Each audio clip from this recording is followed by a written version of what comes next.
विपक्ष ने यहाँ पर बड़े तेज़ी से फैलाया कि आरक्षण ख़त्म हो जाएगा, शेड्यूल कास्ट को नाराज, बैकवर्ड ना, इस पे जो है डर पैदा किया और संविधान ख़त्म हो जाएगा। इस तरह की हालात पैदा किए विपक्ष ने। कुछ कर्मचारी ऐसे हैं, कुछ अधिकारी भी कुछ ऐसे हैं जो बीजेपी में छवि खराब करना चाहते हैं, उत्तर प्रदेश में योगी जी की छवि खराब करना चाहते हैं।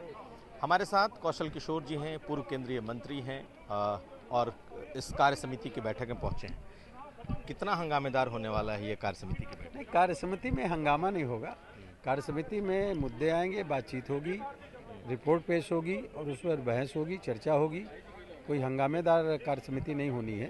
कार्य समिति में आगे की रणनीति तय की जाएगी और कैसे हम 2027 में पिछले बार जितनी सीटें जीते थे उससे ज़्यादा सीटें कैसे जीत के आएंगे, उस पर चर्चा होने वाली है। उस पर जो है चर्चा होगी। आदरणीय लेकिन हार की वजह की तो चर्चा होगी। आप भी इस चुनाव में हार गए, तो कुछ न कुछ तो इसकी वजह, कुछ न कुछ तो इस पर चर्चा होगी। इस पर चर्चा पार्टी में भी हो चुकी है और क्षेत्रीय स्तर पे भी हो चुकी है और वो निश्चित तरीके से इस पर हार पे चर्चा होगी और इस पर रिपोर्ट भी पेश करने का काम होगा।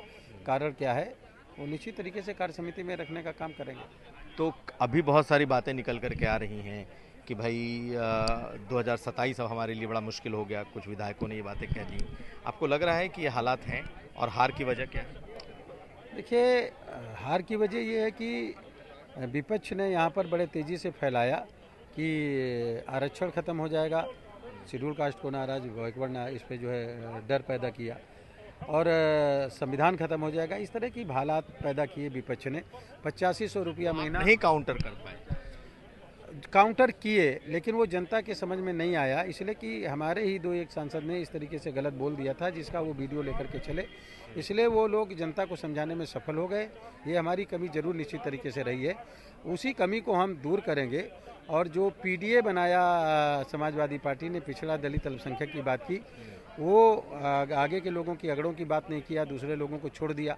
अभी हमने पारक महासंघ के बैनर के नीचे एक कार्यक्रम किया 7 जून को और हमने डीपीए बनाया, दलित पिछड़ा और अगड़ा। दलित पिछड़ा अगड़ा का मतलब दलित हिंदू और सिख में है, पिछड़ा और अगड़ा हिंदू मुस्लिम सिख ईसाई जैन पारसी सभी वर्ग में है। सभी को जोड़ेंगे, सभी को सुविधाएं करेंगे। विकसित भारत, आत्मनिर्भर भारत मोदी जी के नेतृत्व में कैसे बने, इसलिए उत्तर प्रदेश में आने वाले 2027 के चुनाव में भी जो सुविधाएं सबको दे रहे हैं उनको और नीचे तक ले जाने का काम। एक सवाल और है, ये बताइए कि बहुत सारे लोग अब इस बात पर भी सवाल उठा रहे हैं कि कार्यकर्ताओं का उत्पीड़न हुआ, थानों से लेकर तहसील तक उनकी नहीं सुनी गई। आपको लगता है कि ये भी वजह है?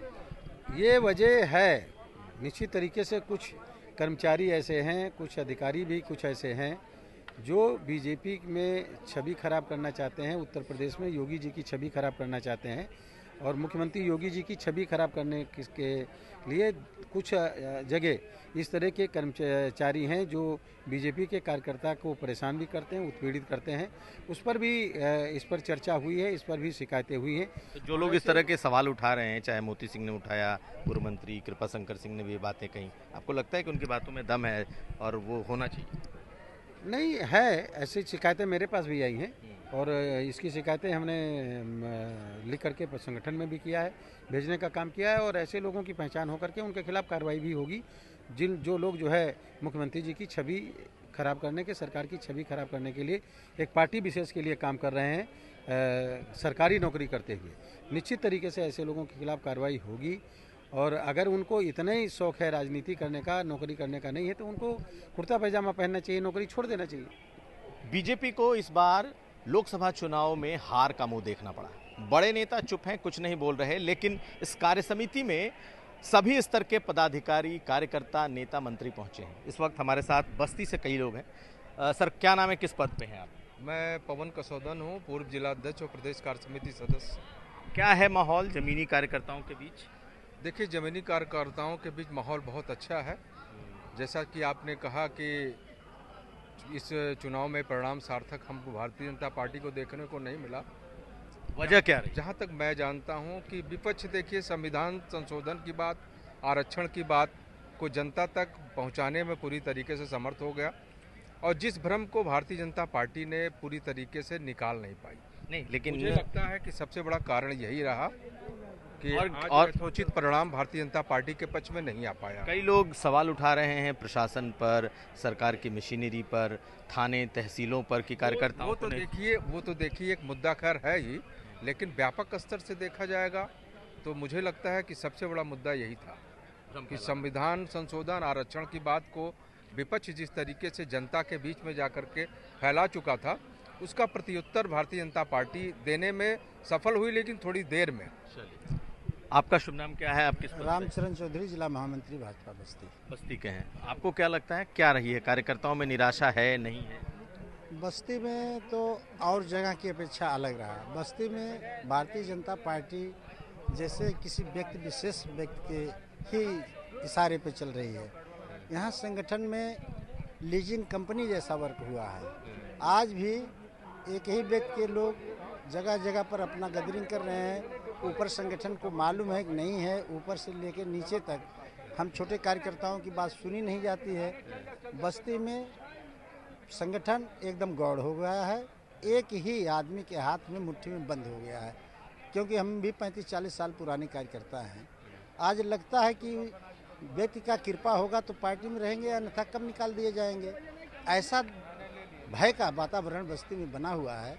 इससे पार्टी हित में वर्क नहीं है। तो पार्टी के कार्यकर्ता अपनी आवाज़ भी नहीं उठा पा रहे? आवाज़ उठाने में जिसके खिलाफ उठाना है आवाज़, वो खुद इतना अपने आप को बड़ा मानता है कि प्रदेश और केंद्र उसके इशारे पर चलेगा। तो मैं कह रहा हूँ, खुद मैं 35-40 साल का कार्यकर्ता हूँ, मुझको यह भय बना हुआ है कि पार्टी में फला आदमी के रूप में न रहूँ तो निकाल दिया जाऊँगा। तो ऐसा कई हजार लोग बस्ती में हैं, छोटे बड़े। इसका असर पड़ा है चुनाव? इसका असर ही पड़ा है कि यहाँ लाखों से हमारे हैं, नहीं तो हमारा हार होने का कोई प्रश्न नहीं पैदा होगा। हमारे साथ इस वक्त कार्य समिति में पहुंचे हुए कई कार्यकर्ता पदाधिकारी पहुंचे हैं। क्या नाम है, कहाँ से हैं? सुभाष सिंह, जिला अध्यक्ष पिछड़ा वर्ग मोर्चा, यमुना पार, प्रयागराज। कहाँ से? प्रयागराज। तो क्या हालात है जमीन पर? क्या सचमुच कार्यकर्ता बहुत खुश है, नाराज है, क्या हुआ? देखिए, कार्यकर्ताओं के बीच में कभी दिक्कतें नहीं है, क्योंकि हम लोग जीरो से आज हीरो बनाए हम लोग पार्टी को। कार्यकर्ता कभी नाराज नहीं हुआ। लेकिन जो हमारे यहाँ अधिकारी हैं, अधिकारियों की जो समस्याओं को नहीं सुन रहे हैं, कार्यकर्ताओं की समस्याओं का हल नहीं कर रहे हैं, उसके कारण आम जनता को दिक्कतें हो रही हैं। हम लोग जनप्रतिनिधि, हम लोग जाते हैं लोगों के पास, उनकी समस्याओं को लेकर पहुंचाते हुए, उसका हल नहीं हो पा रहा है। इसकी दिक्कतें हैं लोगों को। और आज इस जो हमारा चुनाव का परिणाम आया, ये बताया। कार्यकर्ताओं में रोष है? कार्यकर्ताओं में रोष नहीं है, जनता में रोष है। कार्यकर्ता तो भारतीय जनता पार्टी के लिए काम किया है, उसके अंदर क्या रोष होगा? जीरो से आज दो सीट वाली पार्टी को हम लोगों ने विश्व की सबसे बड़ी पार्टी बनाई है। कार्यकर्ताओं में कोई नहीं, पूरी ताकत से उन्होंने काम किया है। तो कमी कहाँ रह गई? क्यों हार गए? क्यों नाराजगी? कमी है भ्रष्टाचार पे रोक लगाना। भ्रष्टाचार पे जैसे ही रोक लगा, सभी अधिकारियों को लगा कि भ्रष्टाचार पे रोक लग जाएगा, तो मुझे बहुत दिक्कतें होने वाली हैं। आप देखिए कि हर तरीके से जो हमारे यहाँ चुनाव में वोटिंग पे आए थे अफसर लोग, वो यहाँ तक कि वो भारतीय जनता पार्टी को सपोर्ट नहीं कर रहे थे कि इसकी सरकार प्रचंड बहुमत से बन जाएगी, हम लोग का भ्रष्टाचार खत्म हो जाएगा। ऐसे इस दिक्कतें हुई हैं। उनको डर लग रहा है कि अगर हमारी 400 पार की सरकार होती तो बहुत सारी दिक्कतें उनको हो जाती, जो भ्रष्टाचार कर रहे थे। बहुत सारे कार्यकर्ता नाराज हैं कि उनको सुना ही नहीं गया, थाने तहसील। ये तो मैं आपको बताया ना, अधिकारियों की दिक्कत है, वो नहीं सुने, क्योंकि हम लोग गुंडे नहीं हैं। भारतीय जनता पार्टी कार्यकर्ता गुंडा नहीं होता है, वो गुंडाई नहीं करता है। वो जाकर थानेदार को गरियाता नहीं है, तो उनको लगता है तो सिंपल लोग हैं, आएंगे, फोन करेंगे, चले जाएंगे और कुछ करने नहीं पाएंगे, इस लोग नहीं सुनते हैं। अब हमारी सरकार एक्शन में आएगी, ऐसे कार्यकर्ताओं पे, ऐसे पदाधिकारियों पे नकल कसी जाएगी और उनको बताया जाएगा कि आप नहीं सुन रहे हैं। और वास्तव में जो समस्याएं हैं उसको सुनिए ना। हमारे लोग जब सिफारिश भी करते हैं, वो बोलते हैं जो सच्चाई है उस पर काम करिए, आप पहले सुनिए हमारे समस्या। हम लोग किसी गलत की पैरवी करने नहीं जाते। तो आप लोगों की सरकार सुन रही है? सरकार सुन रही है, सरकार की दिक्कत नहीं है। संगठन सुन रहा है? संगठन सुन रहा है, संगठन करता है, जाता है। यही हम लोग की समस्या लेके आए, हम माननीय स्वतंत्र देव जी से मिले, उन्होंने तुरंत फ़ोन किया। और सरकार सुन रही तो नहीं फ़ोन क्यों करते? वो कहते थे ठीक है, आप लेटर दे दो, चले जाओ। होता सुनते हैं वो। ठीक, बहुत शुक्रिया। तो हमारे साथ कई अलग अलग कार्यकर्ता हैं जो अपनी अपनी बातें रख रहे हैं और रोष दिखाई दे रहा है। कुमार अभिषेक, लखनऊ, आज तक।